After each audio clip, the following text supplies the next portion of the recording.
착용하기 전에 보낸다. 근데 교체해버리면 되지 않나? 시공사가 우리를 원하는 대로 공사를 해주지 않는다. 혹은 당초에 약속된 공사로는 못한다라고 버티면 어떻게 되느냐? 똑같은 사례가 있습니다. 조합이 설계를 변경했어요. 그래서 당초에 공사 도급 금액에는 어떤 내용이 발생이 됐기 때문에 현대산업개발은 그 비용을 추가로 주셔야 되겠습니다. 물론 거기 비용에 약간의 과거에 찍었던 공사비의 상승분을 했겠죠. 그러니까 조합이 마음에 안 들어서 시공사를 교체했겠죠. 근데 조합이 우선에게 인위적으로 교체를 일방적으로 진행을 하는 바람에 시공사는 공사를 하지 아니하고도 손해배상으로 금액을 소송을 통해서 조합을 통해서 받아간 사례입니다. 그러다 보면 이렇게 제가 말씀드리면 시공사가 나쁘네, 시공사가 너무 나쁘네, 이 사업에 있어서 시공사는 필요하긴 해 라고 생각하실 수 있는데, 저는 개인적으로 생각을 합니다. 저도 시공사에서 오래 근무했지만 시공사가 나쁜 게 아닙니다. 시공사는 자기 할 일을 하고 있는 거예요. 정비 사업을 통해서 수익을 만들고 있는 겁니다. 그 수익을 어떻게 만드냐? 시공사와 신탁회사를 단편적으로 비교하게 되면 이렇게 생각하시면 돼요. 시공사는 돈을 벌려면 조합원님들의 호주머니에 있는 돈을 가져와야 돼요. 시공사가 큰 돈을 벌려면 조합원님들이 홀쭉하게 풍선이 줄어들어요. 왜? 분양가를 높이는 방법이 있지 않느냐라고 의문 가지실 거예요. 같이 돈 벌자. 분양가를 높게 조금 더 올려서, 여기가 적정 분양가가 평당 4천이다 라고 봤을 때 5천 받아서 공사비 반 올려주고 반 조합 수익으로 가져가면 되지 않겠느냐. 시공사는 왜 못할까요? 시공사는 그러면 원금 회수 시기가 늦어질 겁니다. 왜? 분양이 자기들이 계획했던 대로 수적이 안 되는 게 자명하니까. 왜? 옆에는 4천만 원인데 여기 우리는 5천만 원을 팔아요. 그럼 4천만 원의 소비자들이 5천이 비싼 게 아니구나라고 판단할 때까지 광고를 하고 홍보를 하고 시기를 늦춰서 분양을 해야 됩니다. 시공사 그렇게 되면 어떡합니까? 공사는 다 하는데 공사비도 없죠. 어마어마하게 큰 돈이 원금이 회수되지 못해요. 그러다 보니까 시공사는 조합과 마주보고 있다고 생각하시면 돼요. 그래서 분양가를 이제 시공사가 높이는 걸 원치 않는다. 그러다 보니까 시공사가 나빠고 필요함으로 보이고 이런 부분들이 있을 수 있습니다. 그래서 저희가 이제 공공이 항상 생각을 하죠. 탁상행정이라는 표현을 제가 감히 이 자리에서 써도 되는지 좀 고민을 하겠습니다만, 이미 탁상행정으로 저희는 부르고 있습니다. 부동산원을 투입시킵니다. 근데 어떻겠습니까? 부동산원이 검증할 수 있는 범위가 한정적입니다. 공사계에는 원자재도 있고요, 사업관리비도 있고요, 관리비, 즉 사람들의 인건비, 각 회사마다 직원들의 연봉이나 수준이 다 달라요. 그럼 그 인건비가 얼마나 적정인지 알 수가 없습니다. 그리고 투입 인력도 다 달라요. 물량 산출도 다 다릅니다. 이걸 한국감정원이 다 할 수 없어요. 이제 부동산원이죠. 다 하실 수 없습니다. 그러다 보니까 전국적으로 지금 유명한 사업지들만 모아놓은 거예요. 대조, 부가연, 노량진, 청량리, 잠시진주, 반포주공, 그리고 최근에 따끈따끈하게 청담 르엘이라는 롯데건설이 시행하는 아파트 9월에 공사 중단 예고장이 날라갔습니다. 아마 둔천주공 세 번째 동생이 될 것 같습니다. 그러면 왜 조합은 이렇게 계속 시공사 정비 사업에서 약자여야 되느냐? 약자일 수밖에 없습니다. 단적으로 말씀드리면 여러분들 계신데 죄송한 말씀입니다만, 여기 계신 분들 중에 정비 사업을 생업으로 하시는 분 계십니까? 없으시죠? 부업도 아니시잖아요. 여러분들은 그냥 소유자의 분이시잖아요. 현물을 출자하고 내 현물이 어떻게 쓰여지는지 동시에 아실 수가 없어요. 저도 지금 17년째 근무를 하고 있지만 계속적으로 공부를 할 수밖에 없어요. 왜? 트렌드가 자꾸 바뀌니까. 전문속 구조비 1번 이거에 그걸 뛰어넘는 영순위가 있습니다. 현물 출자 이후에 17반 하신 사업비 조달하세요? 아니죠. 가장 이상적인 재개발 사업은 집도 높아요. 그 집을 재건축할 수 있게 혹은 재개발할 수 있게 하는 사업비도 같이 걷어서 사업을 하시면 누구도 못 건드릴 겁니다. 그 사업이 아주 잘 가야 돼요. 근데 비현실적이죠. 여러분들이 지금 생업을 하시면서 집도 다 담보 대출을 통해서 마련하신 분들이 많으실 텐데 거기에 사업비까지 추가로 이건 어렵죠. 그래서 자금 조달을 하지 못하니까 이런 주도권, 결국은 주도권으로 모이는데요. 이 주도권이 없다 보면 사업에서는 항상 아까 위원님 말씀하셨죠. 우리 사업인데 어떻게 돌아가는지 모른다. 알려주지도 않고 내가 알고 싶어도 잘 안 알려주더라. 그러면서 당신 안 알려주면 나중에 현금 청산이야? 참고적으로 말씀드리면 재개발 사업에서는 현금청산 대상자가 될 수 없습니다. 구역지정 동의하시지 않으셨더라도 사업 시행인가 받고 분양 신청하실 때까지 조합원의 지위를 유지하십니다.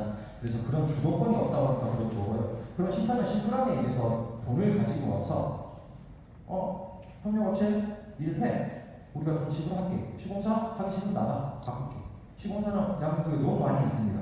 그래서 이런 부분들에 대한 신탁회사가 등장을 했고, 그런 신탁 방식이 이런 전문성과 계약관리, 자금관리 이런 부분들을 다 총괄해서 진행하다 보니까, 그래서 신탁 방식이 조금 더 안전하지 않냐라고 저는 말씀드리고 싶고요. 뭐 저희 회사 어필은 아닙니다만 신탁 방식이 그나마 최근에는 더 안전하다. 왜? 시공의 변수가 너무 커졌기 때문에. 그래서 자금 조달부터 사업 계획 수립 뭐 이런 절차로 모든 것을 저희가 관여를 하게 됩니다. 하다못해 협력업체 선정에서 인허가 관리까지. 인허가 관리가 사실 조합 방식은 대부분 예산으로 해요. 지금 여러분들이 조합 직접 설립 제도에 동의하셔가지고 구역 지정이 됐다. 뭐부터 하셔야 되죠? 설계업체 뽑으실 거예요. 그럼 정비사위원 조합에 이제 조합이 설계업체를 선정하면 어떻습니까? 설계를 주실 수 있으세요? 못 주죠. 설계가 있어야 시공사를 뽑으실 수 있죠. 근데 정비사업 플레이어에서는 과거 2016년 이전에는 돈을 투입할 수 있는 기업은 시공사밖에 없었습니다. 일부 철거업체나 이런 쪽에서 받아서 불법적인 경로로 돈을 받아서 집행을 하다 보니까 그 업체들이 제대로 정상적으로 작동하지 않았던 거고, 이런 협력업체들마저도 컨트롤하기 힘드시다라는 거 말씀드리고요. 그러면 신탁 방식 정비사업의 구조는 심플합니다. 사업 시행자 방식만 설명을 드리겠습니다. 왜냐하면 조합은 원래 신탁 방식이 나왔을 때는 사업 시행자를 주 골격으로 만들었고요. 대행자 방식이 왜 나왔냐? 대행자라는 게 조합이 설립되고 그 조합을 대행하는 신탁사를 선정하는 게 대행자 방식인데, 신탁법이 16년에 적용이 되면서 그 당시에 조합이 설립되어 있는 현장들은 그럼 신탁을 못하냐? 이분들도 할 수 있게 해주자 라고 해서 대행자 방식으로 곁다리를 만들어서 이런 구도로 흘러간다라고 말씀드리고, 그래서 의사결정 같은 경우는 혹은 이렇게 시행자가 신탁사니까 니들 마음대로 하는 거 아니냐? 아니죠. 저희가 정비사업위원회라는 걸 주고요. 대부분의 전체의 안건은 여기 계신 소유자분들이 다 의견을 하십니다. 조합 방식은 어떠세요? 이사회 대의원에서 위임을 받아서 의견하는 건들이 되게 많이 있죠. 예를 들면 한번 총회에서 얘기를 합니다. 조합 집행부가 2024년 정기총회 예산은 48억입니다. 라고 의견을 해요. 여러분들 의견을 하실 겁니다. 그리고 그 48억 범위 내에서 대의원에 모두 의견합니다. 어떻게 쓰는지는 대의원에 다 위임해요. 위임하셔도 됩니다. 도정법이 그리합니다. 그러다 보니까 저희는 신탁 시행자 방식에서는 전체를 통해서 토지등 소유자가 직접 투표를 하게 돼요. 간접 투표가 아닙니다. 여러분들이 뽑은 대의원이 투표를 하는 게 아니라 여러분들이 그 업체와의 계약이나 이런 부분들을 투표를 하게 되어 있습니다. 그리고 가장 힘든 게, 저희도 실무적으로 가장 힘든 부분이 이런 부분입니다. 투표, 업체 선정 이런 부분도 좋다. 시스템화가 되어 있다. 그래서 안심하고 갈 수 있다. 근데 아까 말씀하셨던 사업성은 어떻게 할 것이냐. 사업성이라는 거는 주관적인 거예요. 저는 이 정도 용적률 300%만 돼도 사업성 괜찮은데 하실 수도 있고, 어떤 분은 용적률 500원 받아야지 무슨 소리야 이런 부분 하실 수 있잖아요. 정답이 없는 부분에서는 되게 힘듭니다. 그럼에도 불구하고 저희 회사 같은 경우는 용적률 301대, 401대, 201대 이런 부분들을 다 주민들께 저런 설명회를 거치면서 말씀을 드려요. 저기서도 가기 쉽게 나오지 않습니다. 근데 저희는 정확하게 설명을 드려요. 300 좋죠. 누구나 봐도 용적률을 많이 받는 게 좋을 겁니다. 1000%, 2000% 홍콩처럼 되는 거 아닌 이상 300~400%는 무난하게 받아가시는 게 사업성 무조건 좋아요. 근데 문제는 여기 있습니다. 인허가가 상당히 지연될 수 있다. 그 사이에 올라가는 공사비, 집행되는 사업비의 이자 이런 부분들도 같이 고려해서 저희는 사업성 검토를 통해서 여러분들이 한번 선택을 해보시죠 라고 진행을 합니다. 그리고 의사결정에 있어서 저희가 만약에 많은 신탁회사가 다 전체 일을 통해서 진행을 합니다 라고 하지만 직접적으로 그냥 저희가 모두 다 결정해버리면 어떻게 했느냐라고 불안해하시는 분들이 계십니다. 도시민 추가된 준비법에서 명확하게 제시하고 있습니다. 토지등 소유자의 부담이 된 계약은 전체에게 의결한다. 여러분들 이렇게 생각하십니다. 저희가 감정평가사를 뽑았는데 비용이 한 10억 정도 발생될 것 같습니다. 그분하고 계약을 체결해야 세금계산서를 발행하고 비용을 집행하실 수 있잖아요. 그 계약 체결할 때는 여러분들께 몇 주입니다. 전체에 대해서. 의결 안 해주시면 안 뽑습니다. 그럼 다른 계약을 통해서 진행하는 거죠. 이런 부분들이 도정법에 정확히 명시가 되어 있고 조합 방식은 아까 제가 설명드렸던 바와 같이 대의원에 위임되다 보니 일부 이사회 대의원님들이 임의로 조합장님과 같이 협의해서 대충 이 업체를 하자. 그러다 보니까 일이 잘 되면 괜찮아요. 좋은 업체가 적당한 가격에 들어와서 일까지 잘해주면 좋죠. 근데 그런 확률이 객관적으로 봤을 때 낮다. 지금까지 낮았다. 이렇게 말씀드리고 싶고. 그럼 이 도정법마저 지키지 않으면 어떡하느냐. 조합 감시기구가 없죠. 도정법 지키지 않고 그냥 흘러가도록 만들어지는 부분이고 신탁사는 금융회사입니다. 그래서 금융감독원 국토교통부에 막히는 동시에 있습니다. 그러다 보니까 저희는 수탁자의 선관이고 충실의 의무, 원산회복 의무 이런 부분이 있습니다. 이 세 가지를 심플하게 말씀드리면 사업을 하다가 저희가 판단을 잘못했어요.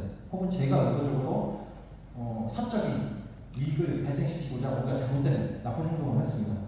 그로 인해서 발생된 손해배상을 저희가 여러분들께 해드려야 됩니다. 이거는 신탁회사의 의무고요. 이런 부분들이 저희도 제도화되어 있기 때문에 저희는 열심히 일만 하고 가장 중요한 건 저희는 급여 생활자예요. 똑같이 일을 하면서 저희는 사업을 잘 이끌고 빨리 끝내요. 여러분들 빨리 끝나는 게 좋잖아요. 저희도 빨리 끝나는 게 좋고 그래야 저희가 투입된 원금도 빨리 회수해서 다른 현장에 가서 또 일을 하고 이런 부분들이 있으니까 그래서 그러면 이제 신탁만 유일한 대안이냐? 아니죠. 아까 말씀하신 조합 직접 설립 제도라는 게 등장을 했습니다. 이것도 최근에 등장을 하다 보니까 조합 직접 설립 제도에 대해서 아직 모르시는 분들이 많으신데 다만 조합의 근본적인 문제 해결은 어렵다. 왜? 조합 직접 설립 제도라는 게 위쪽에 보시면 글자가 작은데 정비사 정부관리업체를 선정하게 되어 있어요. 누가요? 구청에서. 구청에서 그리고 주민협의체를 구성합니다. 누가? 구청에서. 그리고 조합을 설립할 수 있는 동의서를 지구해서 조합 협의총회를 진행합니다. 누가요? 구청에서 해줍니다. 그러면 어떻게 되겠습니까? 사업이 정치화될 수 있습니다. 제일 제가 조심스럽고 하지 말았으면 싶은 게 사업이 정치화되면 사업의 주도권을 여러분들 곁에서 한 발짝 물러나는 겁니다. 사업 주도권 제가 아까 중요하다고 말씀드렸죠. 사업 주도권 항상 가지고 계셔야 되고 행정은 옆에서는 조력자가 되어야 됩니다. 근데 이게 뒤집히면 정치인 표를 저희 현물 출자 금액으로 하게 돼요. 그 결과를 뒤에 가서 좀 말씀드리겠습니다. 여기까지가 이제 신탁 방식의 이제 설명을 좀 드린 거예요. 조합 방식과의 문제를 좀 간략하게 저희가 뒤쪽에도 설명을 하실 분들이